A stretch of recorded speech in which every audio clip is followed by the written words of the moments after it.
За 20 годишна, нали? Около 20 годишна. Така предполагаш, нека да разберем самия собственик, какво ще каже. Ще отворим ли капата? Стигаме. Не, трябва да го отворим. Всички чакаме. Тази кола е просто уникална.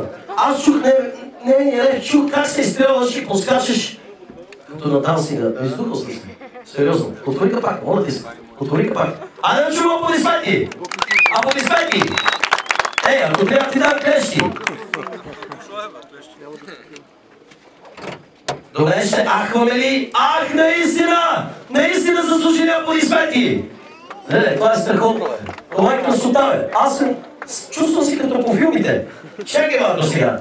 Наистина уникален автомобил, обаче аз съм тук за казвам и за бележките. Няма да се облизаш. Разбираш ли? Затова ми вика диджей Джерико. Защото казвам право в очите на всички. Виждам теч. Това масло ли е? Спирачно течност ли е? Масло от двигателя ли е? Какво е? Не се притеснявай. Знаеш ли, че е Red Bull? Red Bull дава криле. Без да се притесняваш, кажи стойностите. Добре. Кажи стойностите на този двигател, виждаме, че наистина е уникално. Върви страшно. Без значение дали има проблем. Ти показа много. Ти показа страшно много. Кажи сега за това автомобил нещо. 2.5 модифициран турбо. Аудиомотор. Колко коня?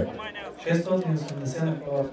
680. Доколкото знам, майче това е колата с най-големите коне. До сега. 680. Добре, благодарим му. Големи аплодисменти. Големи аплодисменти заслужили. Аз да ти кажа честно, не обичам нито един участник от класе, но просто видях и заснех една снимка, която ще публикувам. Ще влезете в профила на диджей Джерико и ще видите колата как се отлепяше 4 пръста от земята. Това съм го заснел. Който си мисли, твоята кола, говоря сериозно, който си мисли, че лъжа, това нещо ще го публикувам. Наистина е страхотно, уникално, независимо дали имаш теч или някакво, ще го правиш, нали така? България всичко правим. Добре, уникално за мен е да представя сега един автомобил, който подпали цялата публика с уникалния рев.